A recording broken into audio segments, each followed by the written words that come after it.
Hello and welcome everyone. मेरा नाम है मानसी उपाध्याय और आज हम स्टार्ट करने वाले हैं अपने बायोलॉजी सीरीज के सेकेंड लेक्चर के, जिसका नाम है रेस्पिरेटरी सिस्टम। इससे पहले हम डाइजेस्टिव सिस्टम ऑलरेडी कवर कर चुके हैं, तो अगर आपने वो लेक्चर नहीं देखा है या अगर आपको उस लेक्चर में कोई भी कन्फ्यूजन है तो आप कमेंट बॉक्स में ज़रूर मैंशन करिएगा। तो चलिए स्टार्ट करते हैं रेस्पिरेटरी सिस्टम।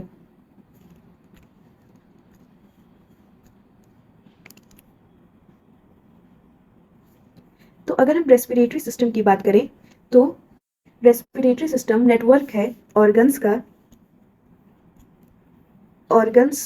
और टिश्यू का, जो फैसिलिटेट करते हैं इन गैसियस एक्सचेंज। इस गैसियस एक्सचेंज से क्या होता है, हम इनहेल करते हैं ऑक्सीजन और एक्सहेल करते हैं कार्बन डाइऑक्साइड।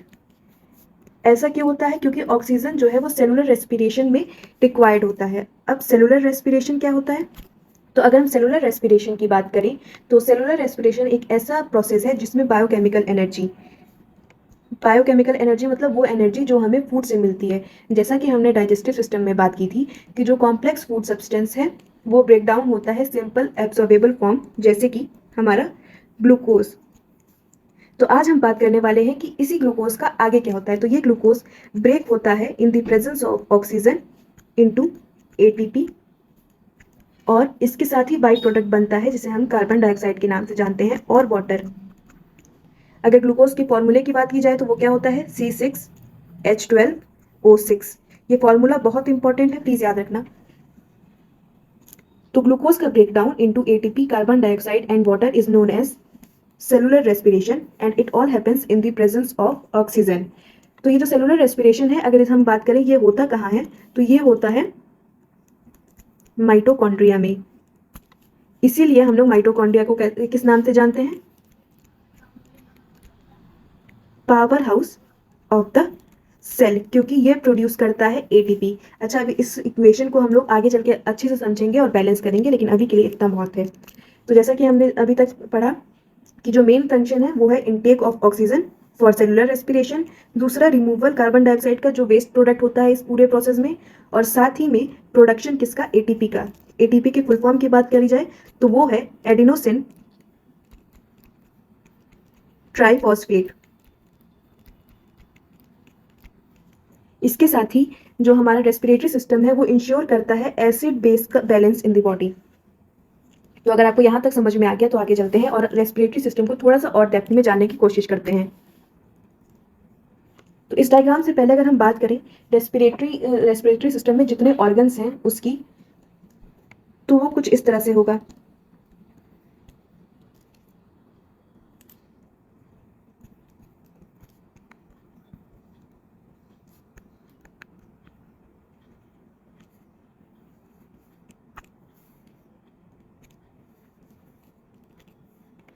तो सबसे पहले बात की जाए तो हमारा रेस्पिरेटरी ऑर्गन कौन सा है, नोज। इसके बाद नॉस्ट्रिल, इसके बाद फेरिंक्स,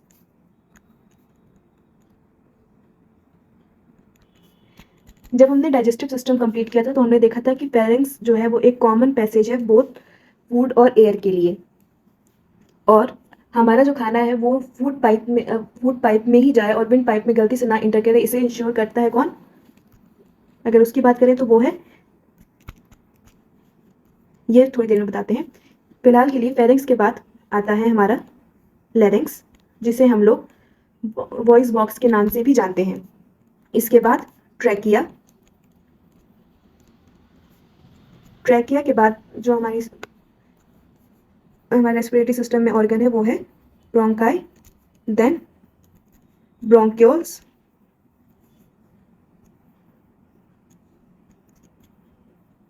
एंड देन सबसे लास्ट में एल्वोलाई। तो यहाँ की अगर बात करें तो फेरिंक्स फूड जो है सलाइवा से मिक्स होने के बाद क्या कहलाता है, बोलस, और वो हमारा फूड पाइप में ही जाए इसे इंश्योर करता है एपिग्लॉटिस। ठीक है, तो यही चीज यहाँ पे डायग्राम की मदद से मेंशन की गई है। तो सबसे पहले नेजल कैविटी या नोज, इसके बाद यहाँ पे आता है हमारा नॉस्ट्रिल, फिर फेरेंक्स, लैरिंक्स, जिसे हम लोग लैरिंक्स को हम लोग किस नाम से जानते हैं, वॉइस बॉक्स के नाम से, ठीक है। फेरेंक्स में हमारी जो हमारा फूड जो है वो विंड पाइप में ना जाए, इसे इंश्योर करता है हमारा एपिग्लॉटिस। ये बहुत इंपॉर्टेंट है, इसलिए मैं बार बार बता रही हूँ। लैरिंक्स के बाद ये हमारा आ गया ट्रैकिया। अच्छा, ये ट्रैकिया पे आपको ये रिंग टाइप का स्ट्रक्चर है, इसे हम लोग, ये क्या होता है, ये कार्टिलेजियस रिंग होती हैं जो कि इंश्योर करती हैं, तो ये इंश्योर करती हैं या ये जो है वो स्ट्रक्चरल सपोर्ट देती हैं ताकि कंटिन्यूअस एयर का फ्लो हो सके। तो ये कार्टिलेजियस रिंग के बाद हमारा कार्टिलेजियस रिंग ये लेफ्ट और राइट ब्रोंकाई में डिवाइडेड है, और ये फर्दर ब्रोंक्यूल्स में डिवाइडेड है, और सबसे स्मॉलर स्ट्रक्चर को हम लोग किस नाम से जानते हैं, एल्वोलाई। ये लेफ्ट लंग है, ये राइट लंग है हमारी, ठीक है। और ये इसे बेस या फिर इसे जो है स्ट्रेंथ प्रोवाइड करता है वो डायफ्राम है, ठीक है। और साथ ही में यहाँ पे आप देख रहे होंगे कि यहाँ पे एक कैविटी है, इस कैविटी को हम लोग किस नाम से जानते हैं, तो इस कैविटी का नाम है मीडियास्टेनम, और इसी कैविटी में हमारा हार्ट प्रेजेंट होता है, ठीक है। अगर हम एल्वोलाई की बात करें तो ये एल्वोलाई जो है वो एक सैक लाइक स्ट्रक्चर होता है, और यहीं पे हमारा गैसियस एक्सचेंज यानी कि यहाँ से इनटेक होता है ऑक्सीजन का, और यहाँ पे ही जो कार्बन डाइऑक्साइड है वो उसे निकाल दिया जाता है, ठीक है। यहाँ पे होती है बहुत सारी ब्लड कैपिलरीज, और ये जो एक्सचेंज है वो होता है with the help of diffusion.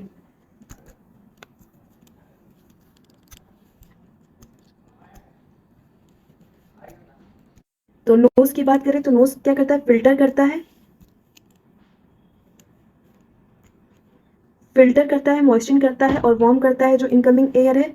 अगर लैरिंक्स की बात की जाए या लैरिंक्स को थ्रोट कहते हैं, ये कॉमन पैसेज है किसका, एयर और फूड का।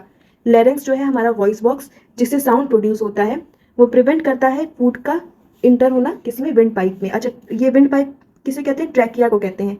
तो विंड पाइप एक ट्यूब है जो एयर कैरी करता है टू लंग्स। ये किससे लाइन होता है, सीलिया और म्यूकस से। अगर हम ट्रैकिया की बात करें तो इसकी, जैसे कि मैंने बताया, ये जो लाइन होती है ये किससे, ये लाइनिंग जो होती है इससे ये होती है सीलिया और म्यूकस की।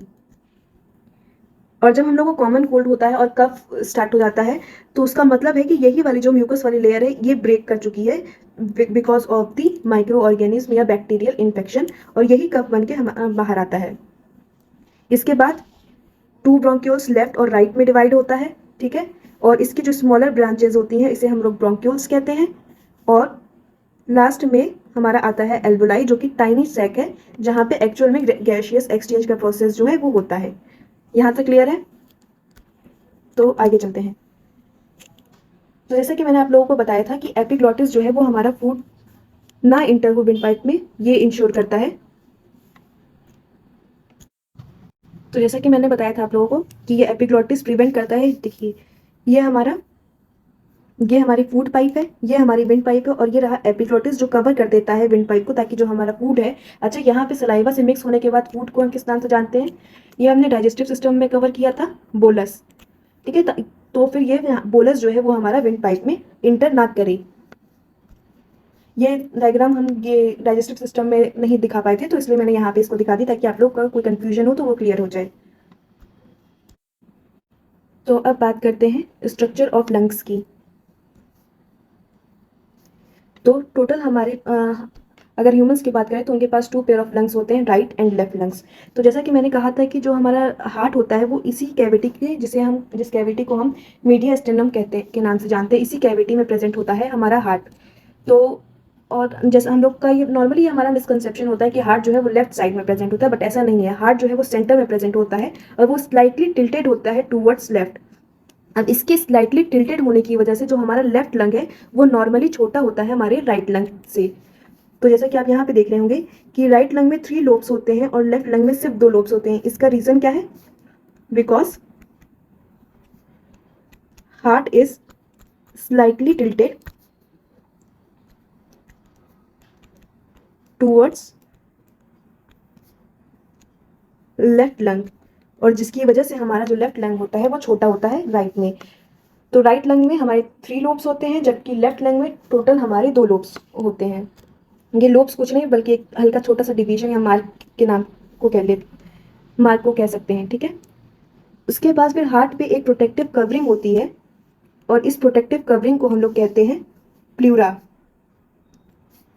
एल्वोलाई की बात की जाए तो टोटल अगर दोनों लंग्स को मिला दिया जाए तो हमारे लंग्स में टोटल एल्वोलाई 300 मिलियन प्रेजेंट होते हैं। और ये जो एल्वोलाई है इसका स्ट्रक्चर इस तरह से होता है, सैक लाइक स्ट्रक्चर होता है, ताकि ये ज़्यादा सरफेस एरिया प्रोवाइड कर सके फॉर गैसियस एक्सचेंज। तो ये इसके बाद पल्मोनरी आर्टरी और वेन के बारे में हम लोग ये जो चीज़ें हैं ये हम लोग नेक्स्ट चैप्टर जो कि सर्कुलेटरी सिस्टम है हमारा वहाँ पे कवर करेंगे। लेकिन फिलहाल के लिए आप ये जान लीजिए कि पल्मोनरी आर्टरीज जो है वो डीऑक्सीजनेटेड ब्लड लेती है, यानी कि इस ब्लड में ऑक्सीजन प्रेजेंट नहीं होता है तो वो कैरी करती है, और पल्मोनरी वेन जो है वो हमारा ऑक्सीजनेटेड ब्लड कैरी करती है, ठीक है। तो यानी कि जो जैसे कि ARI O2 आया, ये जाएगा हमारा पल्मोनरी वेन में, और यहाँ से जो हमारा CO2 है और जिस उसे हम लोग तो जो हमारा पल्मोनरी वेन है ये प्योर ब्लड कैरी करता है अगर हम नॉर्मल लूप टर्म्स की बात करें उस टर्म्स में, और जो हमारा पल्मोनरी वेन है और आर्टरी है ये हमारा कैरी करता है इम्प्योर ब्लड, क्योंकि इसमें नहीं होता है क्या, ऑक्सीजन।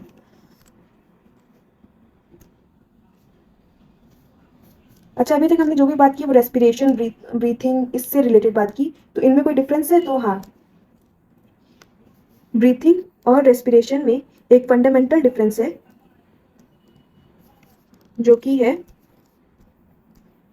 यहाँ पे मैं रेस्पिरेशन लिख लेती हूँ। जो हमारा ब्रीथिंग होता है वो एक फिजिकल प्रोसेस होता है जिसमें हम लोग इनहेल करते हैं एयर को और एक्सहेल करते हैं कार्बन डाइऑक्साइड को। तो जब हम इनहेल करते हैं तो हमारा डायफ्राम जो है वो कॉन्ट्रैक्ट करता है और डाउनवर्ड की तरफ मूव करता है, और जो रिबकेज होता है जो हमारे लंग्स को प्रोटेक्ट करने का काम करता है वो एक्सपैंड हो जाता है।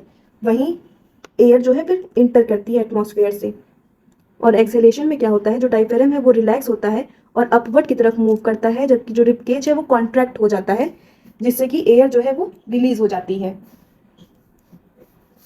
और ये पूरा प्रोसेस जो है वो हमारा फिजिकल प्रोसेस में आता है, प्रोसेस में आता है। और अगर हम रेस्पिरेशन की बात करें तो रेस्पिरेशन हमारा एक तरह से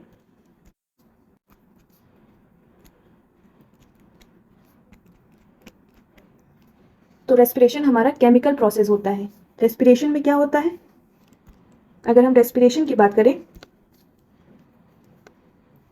तो इसमें ऑक्सीजन आता है 6CO2 प्लस C6H12O6। ये किसका फॉर्मूला है, ग्लूकोज का, ठीक है।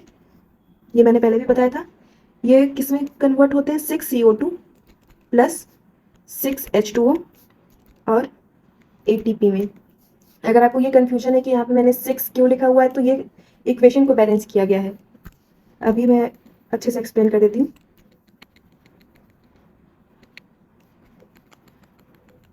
तो जैसे कि इधर देखिए, यहाँ पे अगर हम ग्लूकोज की बात करें तो ग्लूकोज में कार्बन कितना प्रेजेंट है, 6 कार्बन आइटम प्रेजेंट है, लेकिन यहाँ पे बात करें तो सिर्फ 1 है। तो इसे बैलेंस करने के लिए यहाँ पे हम लोग 6 लगाएंगे। ऑक्सीजन की बात करें तो ऑक्सीजन यहाँ पे 6 है और यहाँ पे 2, यानी कि कितना हो गया, 8 हो गया। यहाँ पे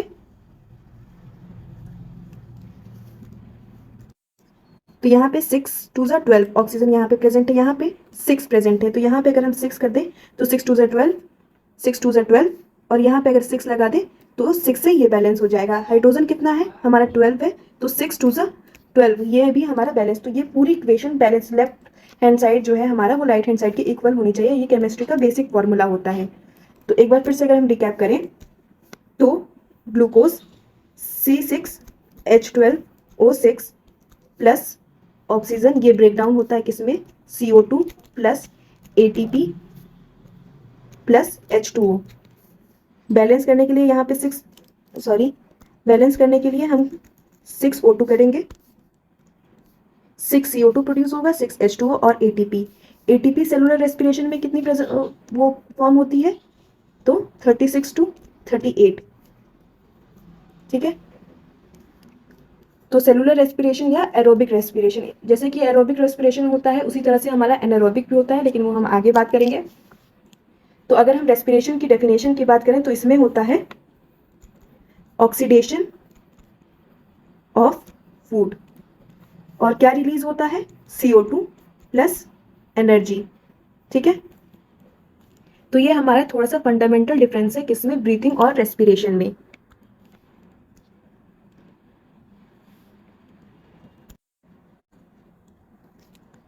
तो ये इमेज इलस्ट्रेशन है पूरे ब्रीथिंग प्रोसेस का, कि कैसे हमारे लिप केज एक्सपैंड और कॉन्ट्रैक्ट होते हैं to inhale and exhale air. ठीक है, अगर यहाँ तक क्लियर है तो फिर आगे बढ़ते हैं। अब गैशियस एक्सचेंज की हम बात करते हैं। तो कहाँ पर होता है, एल्वोलाई में होता है। ठीक है, एल्वोलाई में क्या होता है, ऑक्सीजन जो होती है वो मूव करती है एल्वोलाई से ब्लड कैपिलरीज में। ठीक है, और कार्बन डाइऑक्साइड जो है वो ब्लड से एल्वोलाई में फिर एक्सहेल हो जाती है, जैसा कि मैंने आपको पहले एक्सप्लेन किया था। ट्रांसपोर्ट होता है कैसे, ऑक्सीजन जो है वो किससे किससे बाइंड करती है, तो ब्लड में प्रेजेंट होता है हमारा हीमोग्लोबिन, तो उससे बाइंड करती है और ये बन जाती है क्या, ऑक्सी हीमोग्लोबिन। ठीक है, कार्बन डाइऑक्साइड जो है वो बाइकार्बोनेट की तरह से ब्लड प्लाज्मा में ट्रेवल करती है। अब एक और इंटरेस्टिंग फैक्ट है यहाँ पर कि जो लोग पहाड़ों पे रहते हैं, या फिर कभी आपने नोटिस किया होगा कि जब हम पहाड़ पे जाते हैं तो हम बहुत ज़्यादा हाँफने लगते हैं। क्यों, ऐसा इसलिए होता है क्योंकि पहाड़ों पर जो ऑक्सीजन का कंसेंट्रेशन होता है वो बहुत कम होता है, तो इसीलिए जो हमें ब्लड की जो रिक्वायरमेंट होती है या ऑक्सीजन की जो रिक्वायरमेंट होती है वो तो उतनी ही होती है, तो जल्दी जल्दी ट्रांसपोर्ट करने के लिए ये सारे जो ये पूरे जो स्टेप है वो बहुत जल्दी जल्दी होते हैं, इसीलिए हम हाँफने लगते हैं। या जो लोग पहाड़ों पे रहते हैं उनके ब्लड की अगर हम बात करें तो उसमें हीमोग्लोबिन का जो पिगमेंट है वो हायर होता है in comparison to those people जो प्लेन एरियाज में रहते हैं। तो जो लोग ऐसे हैं जिनका हीमोग्लोबिन बहुत ज़्यादा है उन्हें पहाड़ों पे दिक्कत नहीं होती है, लेकिन जो लोगों का हीमोग्लोबिन ब्लड में कम होता है वो नॉर्मली उनको ब्रीथिंग के इश्यूज आ जाते हैं। ऐसा इसलिए होता है क्योंकि ऑक्सीजन का कंसेंट्रेशन कम होता है। ठीक है, आगे चलते हैं। तो यहाँ जैसे कि हम जानते हैं कि हम ये अपनी ब्रीथिंग को कंट्रोल नहीं कर सकते हैं, ये जो पूरा मैकेनिज्म है वो सोते जागते ये पूरा प्रोसेस चलता ही रहता है, तो ये कंट्रोल होता है किससे, मेडुला ऑब्लंगेटा, जो कि हमारे ब्रेन में प्रेजेंट होता है।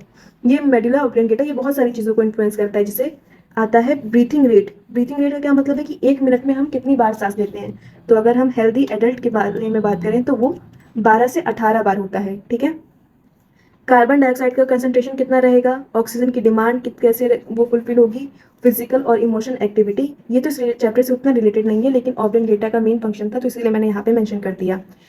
अच्छा, इसके साथ ही कुछ ऐसे इंपॉर्टेंट फैक्ट्स जो हमारे इंपॉर्टेंट हो जाते हैं हमारे एग्जाम के पर्सपेक्टिव से। तो नॉर्मल ब्रीथिंग रेट क्या है, वो है 12 से 18। ठीक है, ब्रीथिंग को हम लोग पल्मोनरी वेंटिलेशन भी कहते हैं। अब कुछ टर्म्स हैं जिसके बारे में जानना उतना इंपॉर्टेंट तो नहीं है, लेकिन फिर भी कभी भी पूछ सकता है। तो पहला वो टर्म है टाइडल वॉल्यूम। तो टाइडल वॉल्यूम क्या होता है, वो नॉर्मल एयर जो हम लोग ब्रीथ करते हैं इन एंड आउट उसे हम लोग टाइडल वॉल्यूम कहते हैं। जैसे कि हम लोग जब भी सांस लेते हैं तो इतनी एयर अंदर जाएगी और इतनी बाहर निकलेगी, ये इसी एयर को टर्म दिया गया है टाइडल वॉल्यूम के नाम से। वाइटल कैपेसिटी, ये वाइटल कैपेसिटी जो मैक्सिमम एयर है जो हम लोग एक्सेल करते हैं आफ्टर डीप इनहेलेशन, जब हम डीप इनहेलेशन करते हैं ना, जो ब्रीथिंग की एक्सरसाइजेस होती हैं, तो इतनी एयर मैक्सिमम है जो हम एक्सेल कर सकते हैं। उसके बाद कुछ एयर ऐसी होती हैं जो हमेशा ही हमारे लंग्स में प्रेजेंट होती हैं। ठीक है,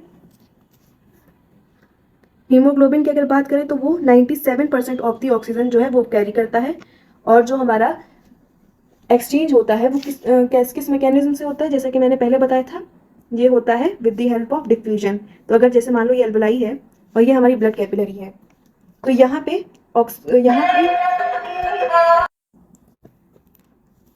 पे ऑक्सीजन का जो अमाउंट है वो बहुत ज़्यादा होता है, और यहाँ पे कार्बन डाइऑक्साइड, तो चूंकि यहाँ पे ऑक्सीजन का कंसंट्रेशन ज़्यादा है तो ऑक्सीजन एल्वोलाई से ब्लड कैपिलरीज में मूव करती है, और ये एल्वोलाई में मूव करती है और नॉर्मली एक्सहेल हो जाती है।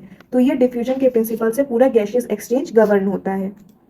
ठीक है, तो अगर इस पेज की बात करें तो अगर इंपॉर्टेंट चीज़ें जो याद रखने वाली है वो पहली तो नॉर्मल ब्रीथिंग रेट क्या है, ठीक है, टाइडल वॉल्यूम क्या होता है, वाइटल कैपेसिटी क्या होती है, और कौन सा प्रिंसिपल वर्क करता है गैसियस एक्सचेंज का।